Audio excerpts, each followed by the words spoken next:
The Star and D'Amico Show brought to you by cheapesttshirts.ca. Need blanks for your next event or club? Check out cheapesttshirts.ca. No minimum order, free shipping over $350.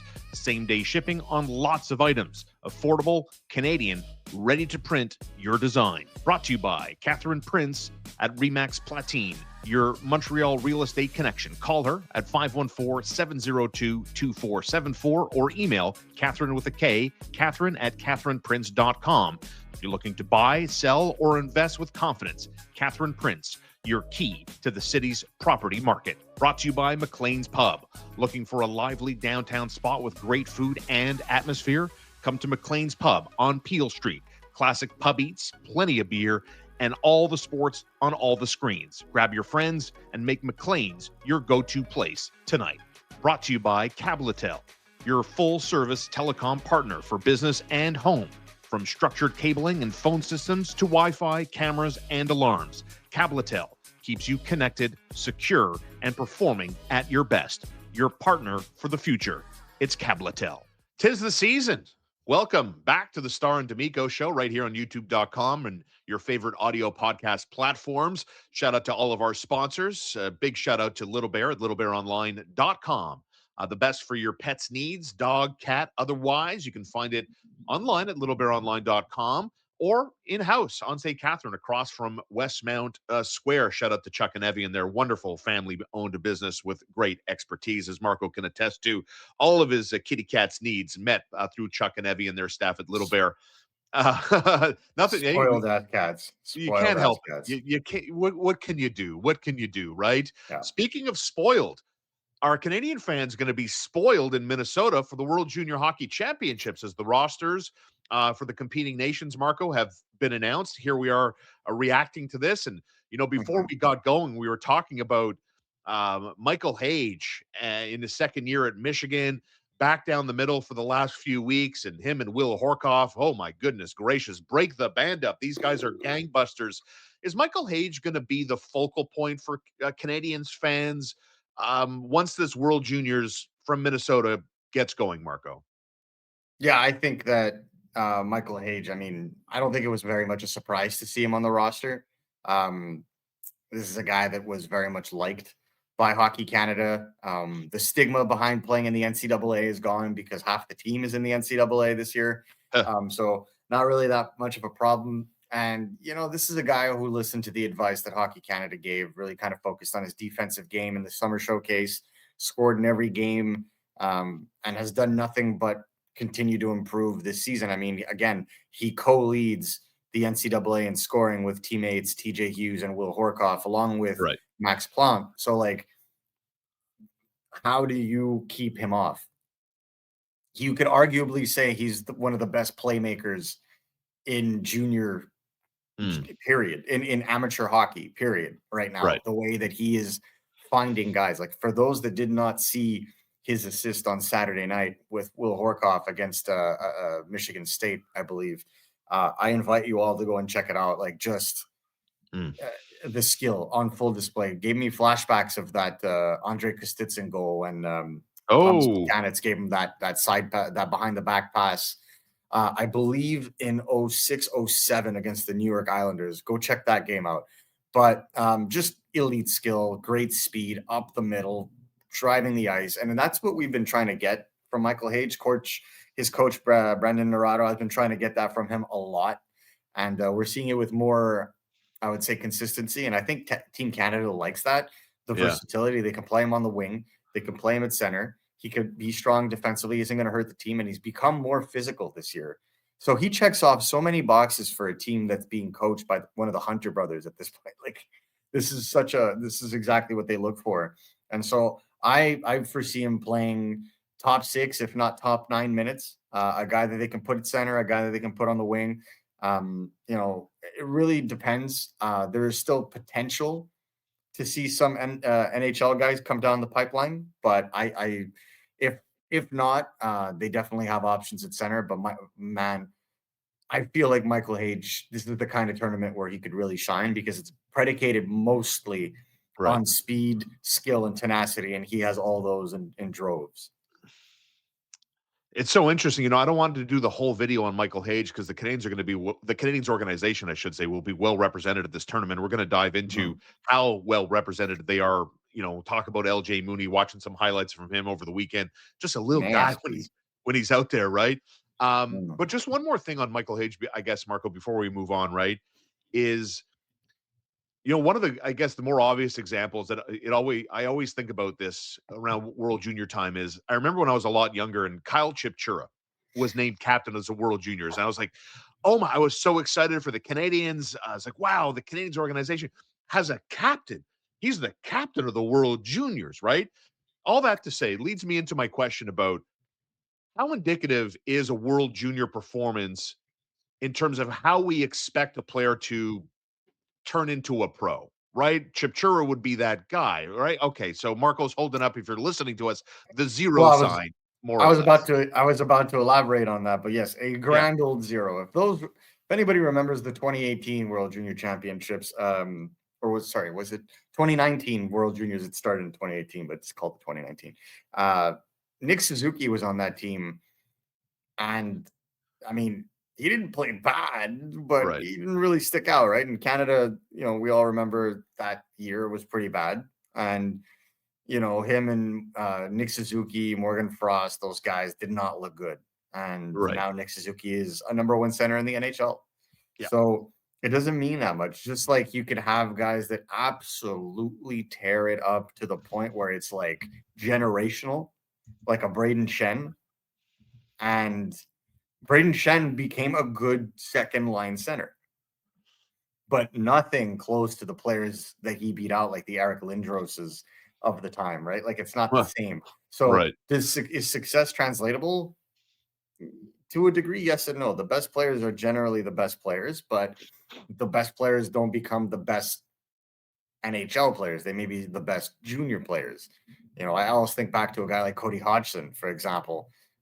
What a player he was for Team Canada when he was playing. He was fantastic. There are some players where it just doesn't translate, and that's okay. That's fine.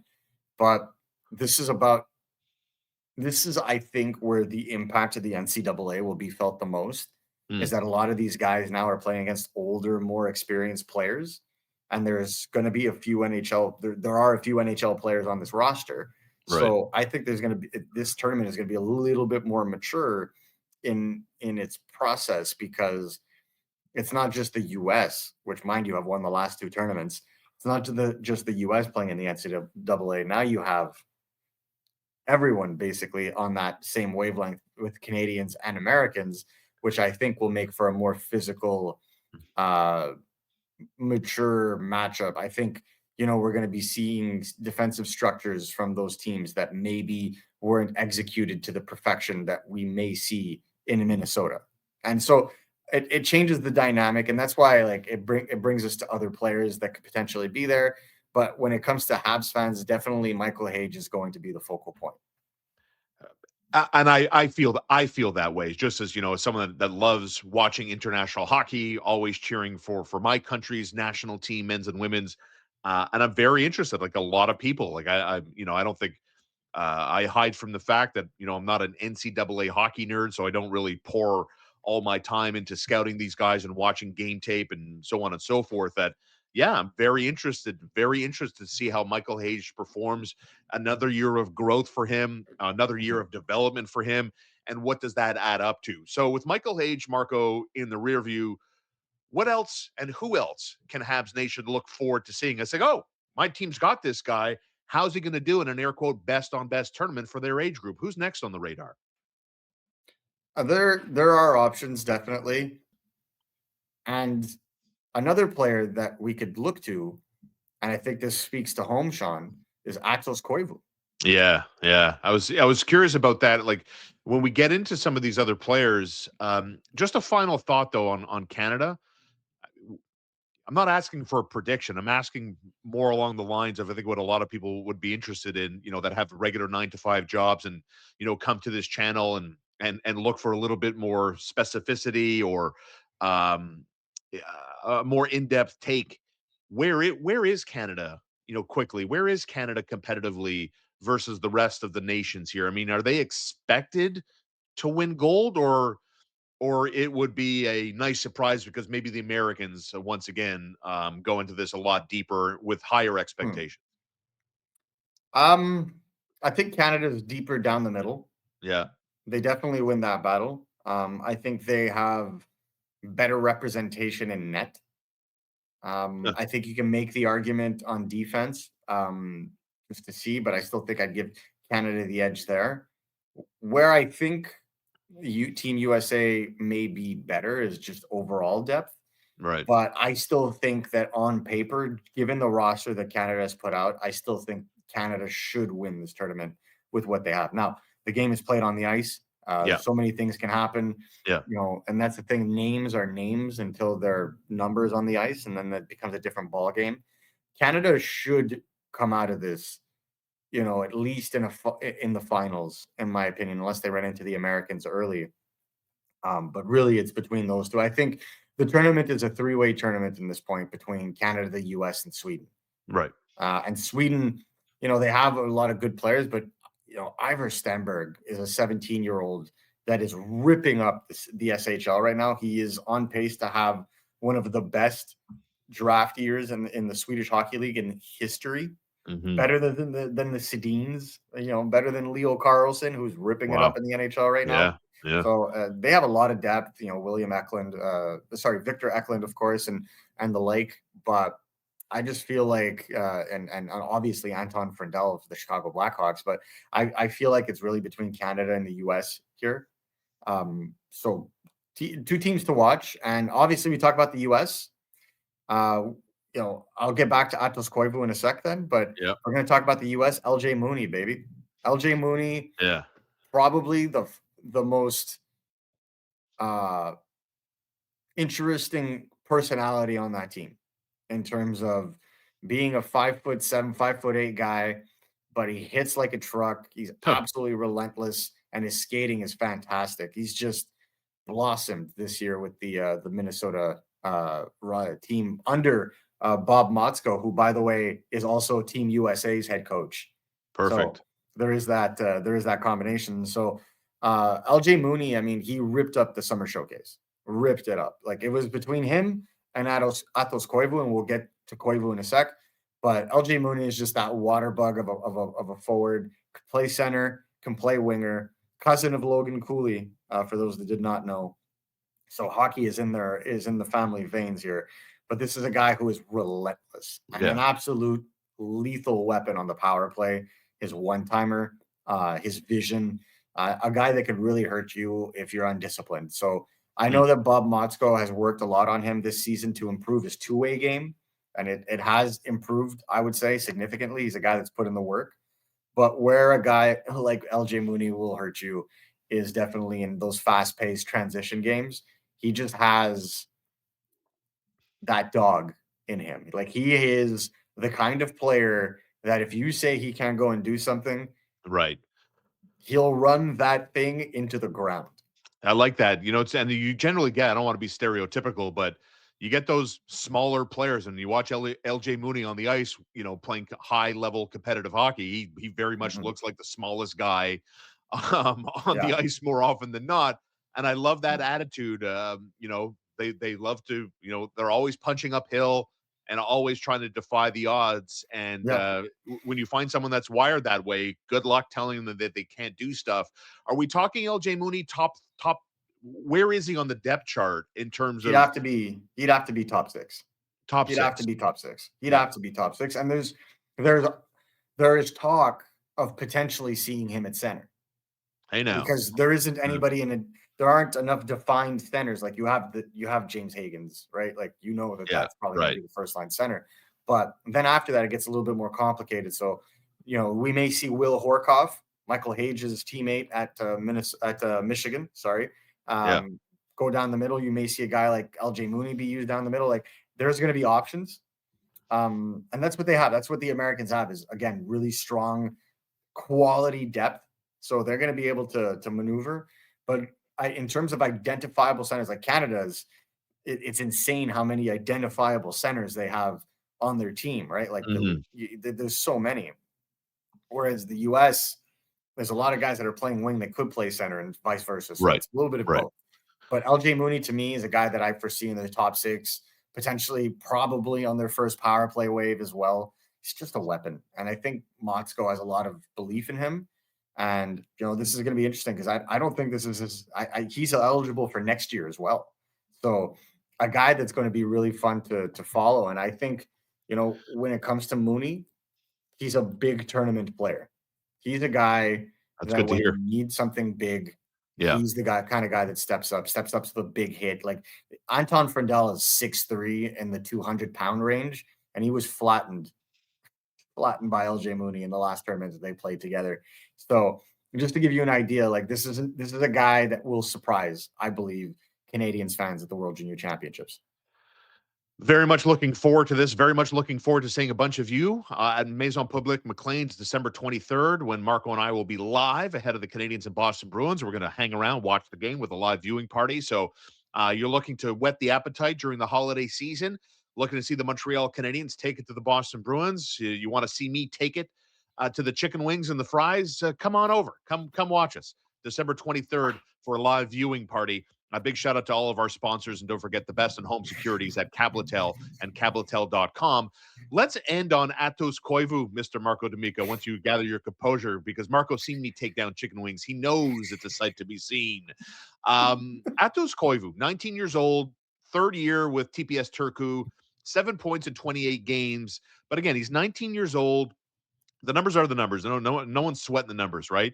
Yeah. But this is a guy he's going to play down the middle, or is he, like, as his career unfolds, as he scales the heights of hockey, are we talking about a guy that's permanente down the middle, or someone that maybe will fluctuate between the wing and playing center, Marco? I think what makes Aatos Koivu a dangerous player, I mean, you don't see it in SHL, Finnish Liga stats, but you do see when you watch him, you do see the elements. Just Finnish Liga is not known for offensive production, especially when you're playing third line minutes. But Koivu is a sharpshooter. At the summer showcase, he was basically scoring at will a goal per game, and it was because he has just developed a really strong release and a really strong one-timer. And I feel like the playmaking maybe isn't there. And so I eventually foresee him slotting down the wing in North America in the pros. So that's not a problem. But I think in this tournament, I can go either way. I think he could play center. I wouldn't be surprised if he was playing center, just given the fact that he was one of the older players on the team. Right. And, a guy that's going to be on the first power play wave, a guy that can play on the PK if necessary at that level as well. Last year would have been there as well, but unfortunately contracted mononucleosis. So just it wasn't healthy when they had to make the roster announcement for Finland. So this year, thankfully, much healthier, more physically ready. He's definitely put on a little bit more weight. I know it says 171 on HockeyDB in terms of his weight, but it's expected to be a little higher than that now. So just a cerebral player that kind of understands where to be on the ice. And I think that's the key, right? He's very much like Oliver Kapanen in that sense. I was going to ask you, he knows how to get to the soft ice. Right. He knows where to get set up, and the passes will come to him, and he just rips. And I think that's where he's going to be dangerous. That's where he's going to, I think, surprise a lot of people, surprise the opposition. But he just has that element to his game that makes him a dangerous shooter. And I think when you have some top end talent like an Anton Frendel, like a Victor Eklund. Sorry, I'm talking about the Swedes here. Wow. See, I'm so excited about Sweden that I flip back to them. When you aren't surrounded by top end talent, it's a little bit difficult to venture where he would be. But what they definitely need to do on Finland's power play is just feed him, which is what they did all summer during the showcase. It's just feeding him the pucks as he finds the soft ice, and the damage is done. So when you're playing a team like a Finland, for example, that has high elite level talent, like Stenberg, like Frundell, like Eklund, and I could keep going. It's important that the older players with skill, like a Koivu, come out and perform. So I think they're going to lean on him heavily, and I think that given his performances during the World Junior Summer Showcase and just the way that he played, the way he was utilized there. I expect big stuff. I'm not expecting him to light the tournament on fire, but I'm expecting him to be one of their most used players. And just before we stop, might not be the only Canadians. We're only talking about, a handful of them, but there was Carlos Handel, who was there last year for Team Germany, who was probably going to be their number one defenseman. He's been playing for the Halifax Mooseheads. And then I always butcher this name. Oh boy. Butcher this name. Oh boy. At least you're honest. I'm going to give this a shot. Mikas Vegvanags, that's currently playing in the queue right now for the Newfoundland Regiment.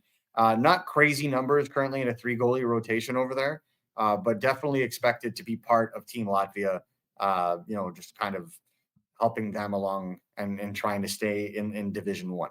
So the Canadians could have a good 5-6 players that are there representing them when all is said and done. And then there could be players added. We don't know. Injuries, unfortunately, knock on wood. But the main players to remember would be Michael Hage, LJ Mooney, and Aatos Koivu. And I would state that the Canadians would have more if Russia were allowed in these tournaments, but unfortunately, obviously, for what's going on in the world right now, the IHF hasn't let them back in, or else you'd see a Radkov, you'd see Alexander Zhuravsky. Et voilà. Yeah. And that would be a completely different tournament as well. So not to fear if the Canadians don't have too many top-end players, especially when they traded 2 first-round picks at last year's draft, but they definitely have quality at the top, and that's what's going to be interesting to watch. Oh, I hope you enjoyed this because it got me that much more amplified for the World Juniors from Minnesota. It's going to be great and nice to have. I love this for Canadians fans that they can have a couple of players. Perhaps, obviously Michael Hage and LJ Mooney, I think, are going to be the highlights here in terms of the excitement level that gets generated by this fan base. And very much looking forward to seeing it all play out. A couple, great nations, great competing nations. Obviously, Canada, USA, right? I mean, it's hard to beat that for these young men. So very much looking forward to that. I hope you enjoyed the in-depth kind of breakdown here. Like and subscribe as always as we try to strive for 20,000 subscribers. Thanks to everybody for your support. In particular, our sponsors, the cheapest t-shirts and Little Bear, will be live in McLean's, Maison Publique McLean's, December 23rd. Catherine Prince, catherineprince.ca, buying or selling your house. That's Catherine with a K, by the way. And of course, Cabletel, the best in home security with the best rates in the business. You can check them out for more information at cabletel.com. Marco, thanks as always, and very much looking forward to being back live as the Montreal Canadiens, busy month of December, takes them to the Tampa Bay Lightning, and we'll be there to recap that game live on Wednesday morning or Wednesday afternoon at lunchtime. Marco, thanks, man. Always a pleasure, guys.